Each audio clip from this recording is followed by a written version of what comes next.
നമ്മുടെ ഭൂമിയിൽ നടക്കുന്ന പല കാര്യങ്ങൾക്കും എക്സ്പയറി ഡേറ്റ് ഉണ്ടെന്ന് നമുക്കറിയാം. എന്നാൽ നമ്മുടെ ഭൂമിക്ക് എക്സ്പയറി ഡേറ്റ് ഉണ്ടെന്ന് അറിയാമോ? ഈ പ്രപഞ്ചം ഒരിക്കൽ അവസാനിക്കുമെന്നും ആ തീയതി ഏതാണെന്ന് കണ്ടുപിടിച്ചെന്നുമാണ് ബഹിരാകാശ ഗവേഷണ ഏജൻസിയായ നാസ ശാസ്ത്രജ്ഞർ പറയുന്നത്. മനുഷ്യരാശി എങ്ങനെ മറ്റൊരു കൂട്ട വംശനാശത്തെ അതിജീവിക്കുമെന്ന് പറയുന്ന ഒരു പുസ്തകം എഴുതിയ സയൻസ് ജേർണലിസ്റ്റ് അന്നാലി നെവിറ്റ്സ് ആണ് ഭൂമിയുടെ എക്സ്പയറിയെ കുറിച്ച് പരാമർശിച്ചത്.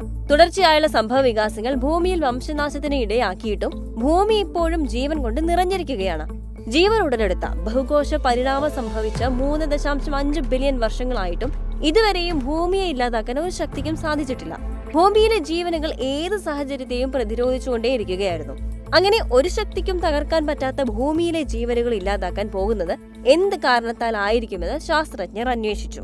നാസയുടെ ഗവേഷണ പ്രകാരം മറികടക്കാൻ പറ്റാത്ത, ഒഴിവാക്കാനാകാത്ത ഒരു പ്രതിഭാസം ഭൂമിയിലെ ജീവനെ ഇല്ലാതാക്കുമെന്നാണ് പറയപ്പെടുന്നത്. ഒരു ചിഹ്നഗ്രഹം അഥവാ ആസ്ട്രോയിഡിന്റെ ആഘാതം മൂലമോ ഒരു സൂപ്പർനോവ ബ്ലാസ്റ്റോ മറ്റു ദുരന്തമോ ആയിരിക്കില്ല ഭൂമിയുടെ അന്ത്യത്തിന് കാരണമെന്നാണ് പ്രാഥമിക നാസ നിഗമനം. മറിച്ച് ഗ്രേറ്റ് ഓക്സിഡേഷന് മുമ്പുണ്ടായിരുന്ന ഒരു കാലം ബില്യൺ വർഷങ്ങൾക്കിപ്പുറം സംഭവിക്കുമെന്നും സൗരപ്രവർത്തനം അന്തരീക്ഷത്തിലെ ഓക്സിജന്റെ അളവ് കുറയ്ക്കുമെന്നും സൂര്യന്റെ ഊർജം കുറഞ്ഞു തുടങ്ങുന്ന കാലത്ത് എന്ത് വേണമെങ്കിലും പ്രതീക്ഷിക്കാമെന്നും ശാസ്ത്രജ്ഞർ പറയുകയുണ്ടായി.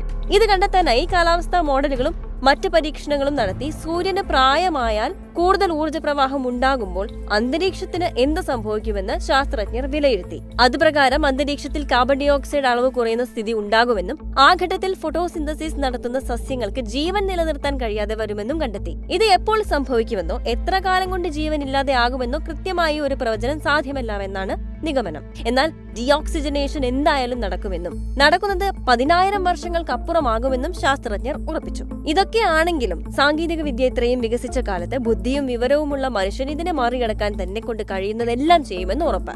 വരും വർഷങ്ങളിൽ യുദ്ധങ്ങൾ അവസാനിപ്പിച്ച് ഭൂമിയെ അപകടാവസ്ഥയിലേക്ക് തള്ളിവിടാതെ സംരക്ഷിക്കാനാണ് ഓരോ കാര്യവും ചെയ്യേണ്ടതെന്നും ശാസ്ത്രജ്ഞർ പറഞ്ഞു.